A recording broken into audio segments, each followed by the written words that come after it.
এখন সমস্ত দোষ হয়ে গেছে ছেলেদের আশেপাশে মেয়েরা সেফ না, ছেলেরা খারাপ। কিন্তু আসল দোষ কাদের?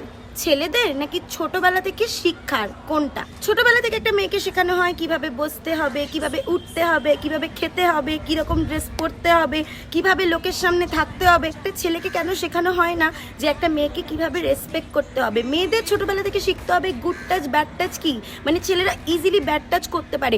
একটা ছেলেকে কেন ব্যাড টাচ সম্পর্কে বোঝানো হবে না যে ওইভাবে মেয়েদের টাচ করতে নেই? রাস্তার লোকের কথা বাদই দিলাম, আমাদের আশেপাশে থাকা রিলেটিভ মানে দাদা, ভাই, মামা, মেসোমশাই, পিসেমশাই, ওদের যে কোনো সময় চরিত্র কোনো কিছু চেঞ্জ হতেই পারে। ঠিক আছে, সেখানেও আমাদের মেয়েদেরকে মানে মনে রাখতে হবে যে আমাদের সেফ থাকতে হবে। একটা ছোট বাচ্চাকে স্কুলে এবিসিডির আগে শিখতে হবে যে আমার আশেপাশের দাদার, কাকার চরিত্র ঠিক কিরকম, আমায় কিভাবে বাঁচতে হবে। কেন? মেয়েরা পড়াশোনা শিখবে, খেলাধুলা শিখবে, নাচ গান শিখবে, আঁকাঝোঁকা শিখবে, রান্না বান্না করা শিখবে, ঘর মোছা শিখবে। আজকাল সেলফ ডিফেন্স